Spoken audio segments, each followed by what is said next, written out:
Hi guys, today I'm gonna be teaching you how to use the Jamboard, Google Jamboard. So basically, Google Jamboard is an application in Google that is just like a whiteboard, just smarter. So while you are learning online or teaching online, you can share this to your pupils, to your students, and they can basically interact with you by writing on it and drawing on it. And you can also use this with Google Meet. So let's start. Let's start by punta tayo sa applications, Google Apps there.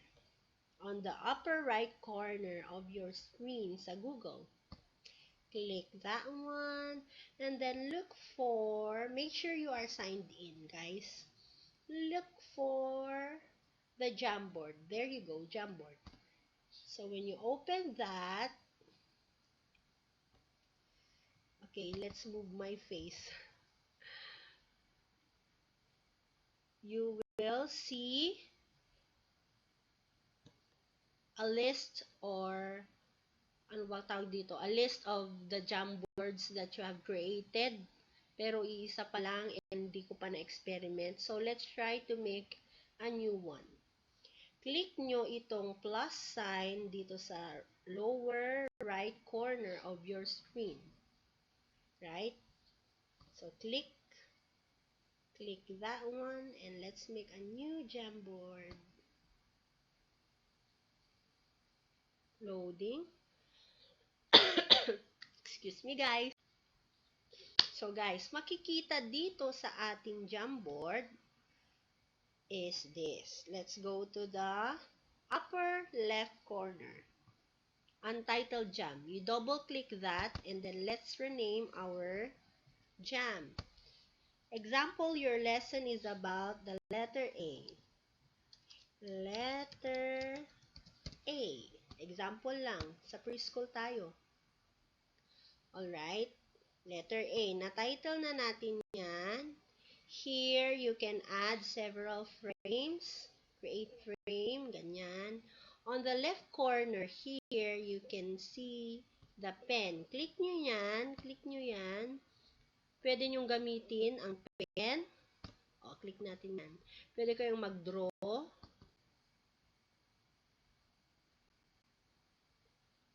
Right? Okay, undo. Let's use the marker. Oh. And you can choose any color you like. Let's go with the red. Since letter A tayo, let's draw an apple.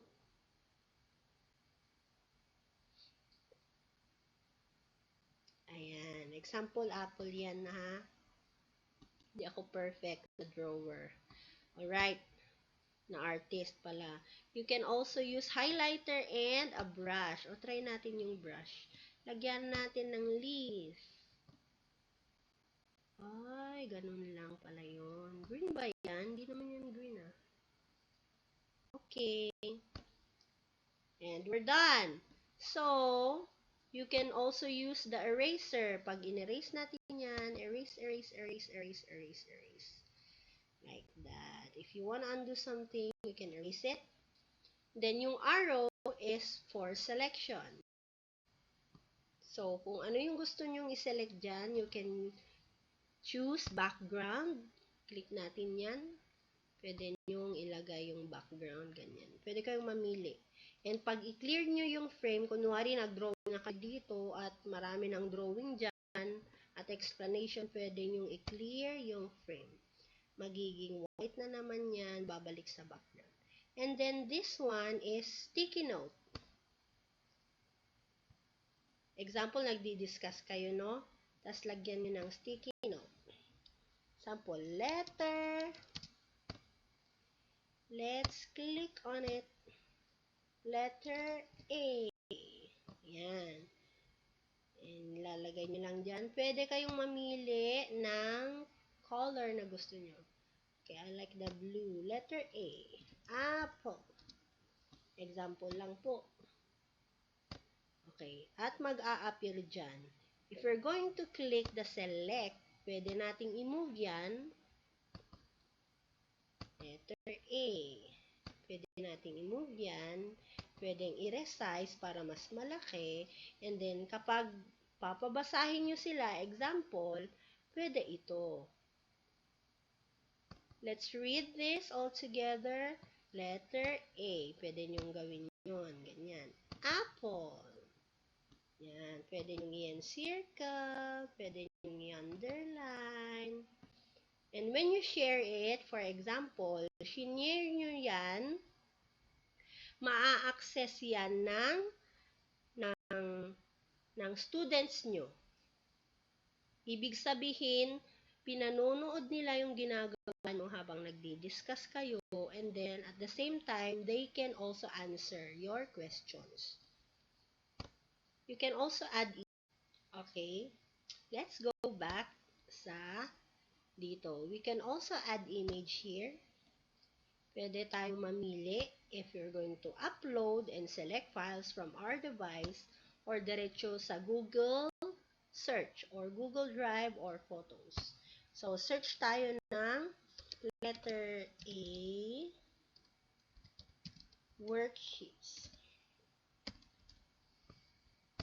Search tayo and then let's look for the letter A worksheet na maganda. Example, wala naman yatang maganda. Ayun, ito na lang, this one. So guys, let's continue since pwede kayong mag-interact dito. Example, gagawin natin yon. Gagamitin natin tong laser. Click lang natin yan. Ayan, example. Ano ba to? What letter is this? Letter A. What's the sound of letter A? Ah. Repeat, class. Ah. Will you name this picture? Axe. How about this? Alligator. Okay. Your turn. Where is the apple? Then, ilelet nyo sila na mag-answer. There. Very good. You can check. Or you can write a sticky note. Very good. Yan. Tapos, ilagay nyo yan. Select nyo yan. Lalagay nyo yan. Very good.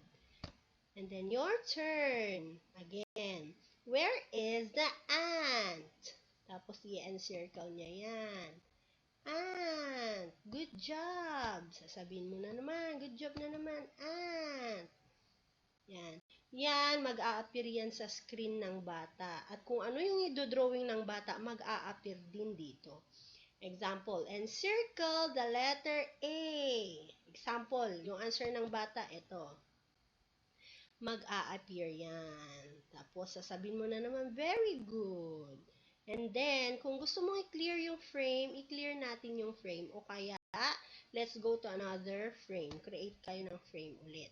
Then, you can repeat or you can make another discussion